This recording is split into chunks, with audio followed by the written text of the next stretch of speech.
All right, hello everybody. Thanks for watching again today. I'm Derek Thomas, hypnotherapist and stress management consultant.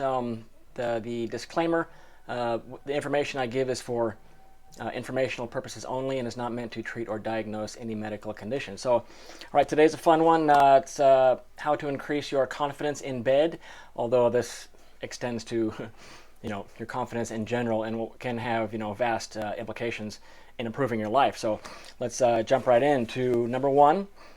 Change the words you say to yourself and the pictures you put in your head.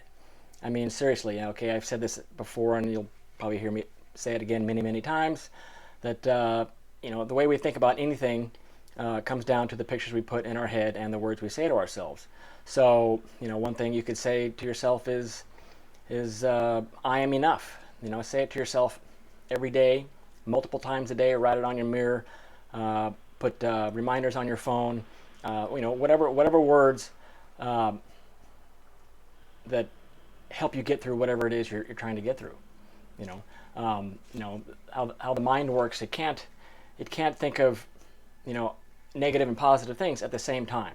So when you can push the positive, that automatically means you're not pushing the negative. So the positive, what you think will become your reality. And I'll repeat this again later. And number two, be kind to yourself. Okay, treat yourself as if you would treat your best friend. Think of the little voices in your head. The one, the mean-spirited, spiteful, criticizing, self-blaming, the little guy running around your head. Give that guy early retirement, and because you wouldn't talk like that to your best friend if your friend was having an issue or did something silly. You wouldn't use the same tone of voice that you use for that little voice in your head to somebody you love or a best friend.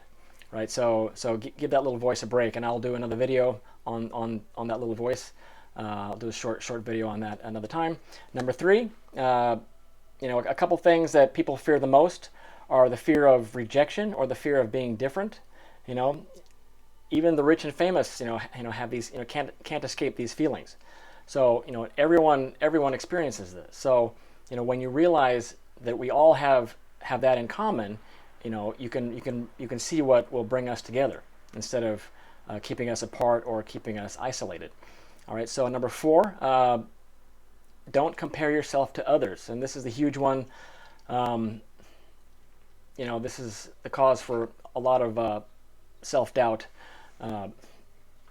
So, and it's a definite confidence buster. Everybody's got to start somewhere. Even Olympic athletes have to start somewhere. Nobody's perfect the first time they do something. So try hard at whatever it is you want to be good at, and make mistakes, because mistakes are the building blocks and rehearsal for success. Every successful person has experienced multiple failures, but what they do is they keep going. They're consistent. They bounce back. So embrace your mistakes. All right, number five. All right, get out of your comfort zone. I've seen tips on building confidence, saying, find your comfort zone. Well, that's not gonna create growth as far as I'm concerned. So I don't know about you, but whenever I get out of my comfort zone, it's a huge confidence booster. So, and even if you don't succeed at whatever it is the first time you're doing something, learn from it. But you'll actually feel good. You'll actually feel good about it. So challenge yourself, and you'll be really surprised at the results. Number six, this is a silly one. Be prepared. Smile like there's no tomorrow. Thinking Julia Roberts or the Joker. Just give yourself this big grin every once in a while, and and give yourself some words of confidence. Yeah, and stretch your cheeks and say, hell yeah, I'm having a great time, whatever it is, even if you're not having a good time. Do that. You do that while you're driving in the car, while you're sitting at home or at work, and especially if you're driving along and you're doing that and you're stopped at a light and you're stretching your face and you're smiling and you're looking like this, and the car next to you sees you, they're going to wonder what the hell you're doing, but you'll both end up laughing, And that not only actually increases confidence. I mean, not just somebody else seeing you do it, but just doing it. It's also a really good mood booster. So give that a try. And number 7, take pride in your appearance, and watch your posture.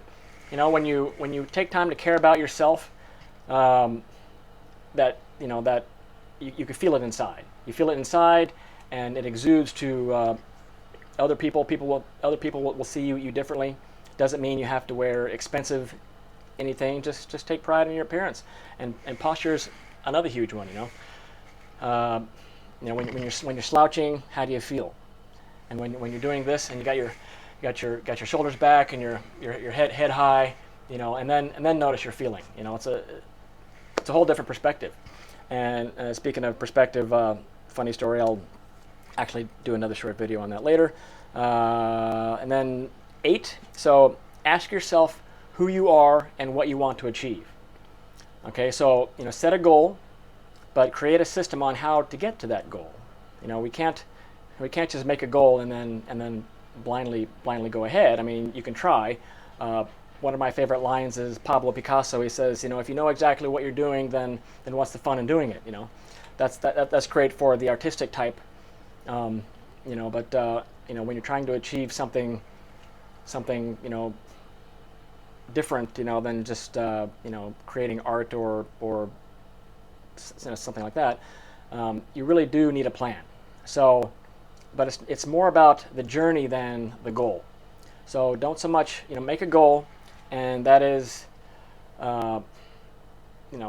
that's where you want to go, because goals can change, but it's about the journey to your goal. So figure out how you want to get there. All right, and then kind of going back to number 1, which is on number 9, says your thoughts are yours to change. Okay, your thoughts make your beliefs make your habits, and your habits create your reality. So if you want to condense that down, your thoughts create your reality. So if you focus on negative, you're more like you focus on failure, you're more likely to fail. If you focus on success, you're far more likely to reach success. It's really that simple. So force your mind to do that if you're having a hard time, because the mind doesn't care what's real, unreal, true, false, good, bad. So you can get your mind to believe anything. So even if you're feeling bad, just force good thoughts into yourself, and that will become your reality. And 10, don't think about the past. So set your goals, but stay in the now. That said, it can be helpful to know how, where, why, and when you started losing confidence, or your self-esteem, or fear of failure problems. But if you can clear out those cobwebs, then you have even a far increased chance of not having those issues from now and into the future. But you really need to stay in the now. And if you need help understanding how, when, why, and where you started to have low confidence, low self-esteem, guilt, fear of failure, etc., then send me a message. So get going and get growing. Bye.